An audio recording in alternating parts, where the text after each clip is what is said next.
Bonjour à tous et bienvenue sur Dragon Street Photographie. Je suis David Vercruis et aujourd'hui je vous propose de voir la différence qu'on peut avoir entre développer les tonalités de sa photo dans le module Develop et utiliser le filtre d'amélioration des tonalités dans Effect.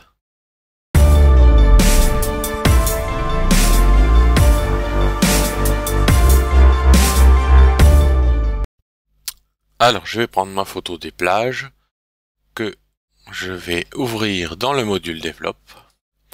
Voilà. Et dans le module Develop, comme vous le savez maintenant, je vais rabattre mon panneau de gauche pour avoir un petit peu de place et nous avons d'emblée ouvert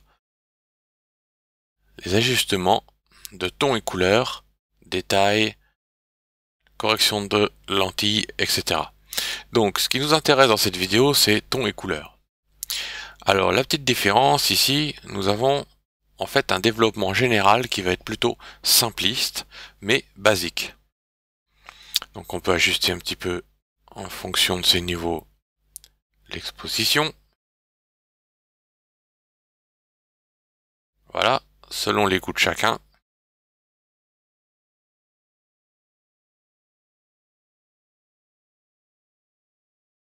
Ajuster ces noirs. Créer un petit peu de contraste. Un peu de structure. Pour donner de la texture. Chasser un petit peu la brume ou en rajouter.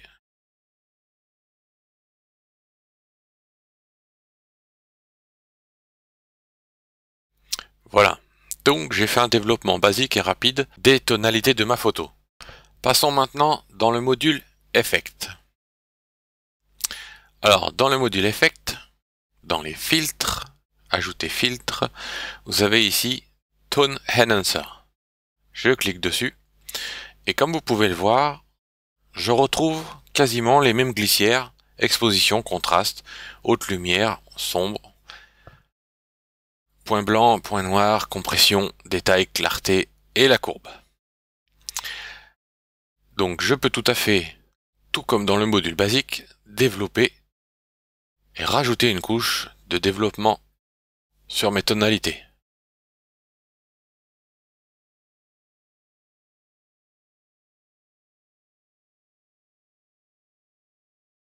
Rajouter un petit peu de détail et un petit peu de contraste à l'aide de ma courbe. Voilà. Maintenant, ce qu'il est intéressant de savoir, en fait, c'est que je vais avoir des options supplémentaires. Comme par exemple l'opacité ici. On avait déjà vu dans la présentation du module effet. Et je vais pouvoir ajuster l'opacité de tous mes réglages que j'ai en dessous. Exactement comme une couche ou un calque de réglage dans Photoshop. Ça, c'est le premier avantage. Mais j'ai aussi un masque ici qui me permet, par exemple avec le pinceau, qui est automatiquement activé, d'enlever les ajustements que je viens de faire sur certains endroits. Par exemple, si je vais mettre beaucoup de détails, c'est intéressant pour le pont, etc. Mais j'attire un peu trop l'attention sur ma plage. Je vais donc utiliser avec mon pinceau, avec le petit curseur négatif, utiliser Paint Out. Donc Paint Out, c'est pour chasser le réglage. Paint In, c'est pour mettre le réglage, appliquer le réglage si mon masque est noir. Mais s'il est blanc, tout est appliqué. Donc là, ici, je vais vouloir peindre en noir pour enlever le réglage sur certaines zones.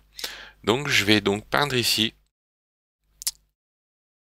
sur ma plage de sable pour enlever les excès de détails sur ma plage. Donc on voit ici que c'est en train de se griser doucement. Ici je suis à une opacité de 11, je vais monter beaucoup plus loin. On va mettre 40, voilà. Donc ça va se noircir beaucoup plus fort, beaucoup plus vite sur mon masque. Voilà, vous pouvez observer le masque pendant que je suis en train de peindre sur ma plage. Et on va tout doucement effacer l'application de mon filtre Tone Enhancer.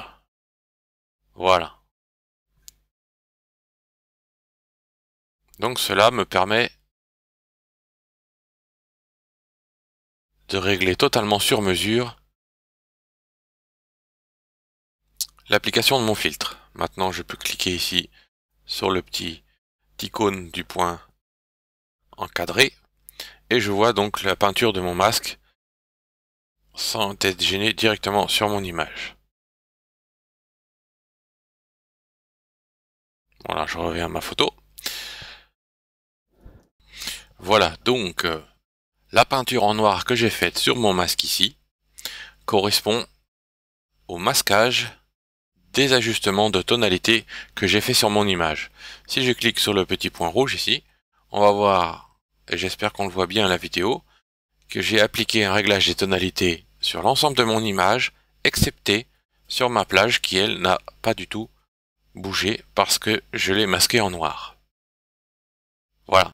Cela nous fait donc déjà deux avantages d'utiliser le filtre Tone Enhancer, avec premièrement l'opacité de tous nos ajustements, donc du filtre dans sa globalité, et deuxièmement tous les outils de masquage présents ici que nous avons déjà vus en détail auparavant.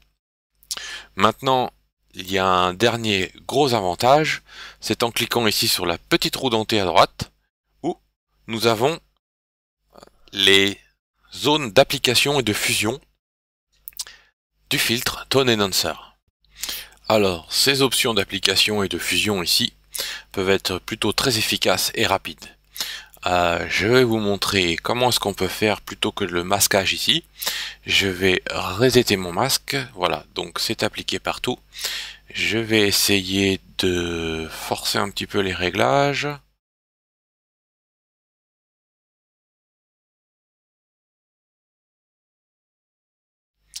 En me disant que dans l'application des réglages, je voudrais que ça n'affecte que mes tons moyens. Donc j'ajuste mes réglages surtout pour que ça affecte mes tons moyens. Donc on va dire ici mon plan moyen sur mon image, donc c'est-à-dire la jetée avec l'océan. Et je voudrais enlever les ajustements notamment de détail et de clarté qu'il va y avoir sur ma plage et mon ciel. Voilà, donc j'ai réajusté un petit peu mes glissières et je vais aller directement dans ma roue dentée où je vais demander de l'appliquer par exemple que sur mes tons moyens. Voilà. Et en cliquant sur ton moyen, je vais avoir appliqué tous mes réglages ici sur les tons moyens de mon image. Donc ici le ciel qui était plutôt un ton clair, ça ne va pas s'appliquer dessus.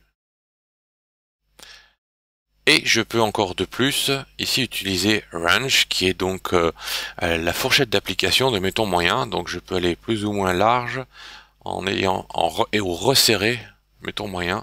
Voilà, on va voir donc sur ma jetée, vous pouvez voir sur la mousse verte où l'application est de plus en plus forte ou de plus en plus faible. Voilà, on peut moduler l'application, moduler cette application via l'opacité toujours, et régler aussi les hautes lumières, où s'arrêtent mes hautes lumières et où s'arrêtent mes ombres. Voilà, dans le mode de fusion, je peux aussi en profiter pour éclaircir, assombrir ou jouer avec la luminosité principalement. Donc l'application de mes tonalités vont se faire à travers un mode de fusion de luminosité, ce qui me permet d'être moins violent et de ne pas avoir de dérapage ou de glissement sur mes couleurs de mon image quand cela arrive. Alors ça, tout dépend des images. Voilà, donc maintenant en touchant mes tons moyens, cela n'affecte quasiment pas mon ciel. Voilà, on peut voir que mon ciel n'est pas touché. Par contre, ça touche un petit peu trop ma plage. Alors, dans ce cas, je peux retourner dans mon masque et peindre comme je l'ai fait tout à l'heure, ou alors quand on maîtrise un petit peu plus les modes de fusion et le système Apply To ou appliquer, on voit qu'ici en fait j'ai touché mes tons moyens qui correspondent donc à ma jetée à mon océan, mais aussi au sable. Et en fait je voudrais affecter encore un peu plus les ombres, mais en essayant de moins toucher le sable. Et donc ce que je peux faire, c'est plutôt descendre encore dans mes tons sombres, c'est-à-dire aller choisir Shadow. Et en choisissant Shadow, je vais encore descendre l'application de mes réglages ici dans les tons sombres. Donc par exemple, si je clique encore sur mon petit rond rouge ici, je vais voir que ça applique l'effet toujours sur ma jetée, toujours pas le ciel, et un petit peu moins sur la plage. Et là, je vais pouvoir jouer justement avec mon curseur range. Voilà, donc je l'ai diminué pour que ce soit pour resserrer vers mes ombres. Et quand je l'applique là, oups, ça dérape. Voilà. Et quand j'utilise mon petit œil ici, eh bien ma plage est à peine touchée. Voilà, je peux encore resserrer un tout petit peu ma fourchette d'application. Voilà. Et en fait, je n'ai pas eu besoin de masquage du tout. Seulement en utilisant par exemple Apply To, la fonction Apply To sur mes ombres. Et en jouant avec Range, qui est le spectre d'application donc de mes ombres ici. Voilà, nous avons fait le tour donc des grosses différences entre le module Develop et développer ses tonalités dans Develop et dans le module Effet en utilisant Tone Enhancer qui lui est tout de même beaucoup plus puissant avec énormément plus d'options d'application entre l'opacité, le masque et les fonctions de fusion que nous avons ici d'application et les spectres d'application, comment je pourrais dire, dans les hautes basses lumières, et l'élargissement ou le rétrécissement des zones d'application qu'on a ici avec le glissière range. Voilà, j'espère que cette petite vidéo vous sera utile. Je vous dis à très bientôt pour de futures vidéos. Merci de votre suivi sur Dragon Street Photographie et n'hésitez pas à laisser un petit commentaire si de futures vidéos, de futures fonctions à explorer vous seraient nécessaires et un petit like en passant. À bientôt!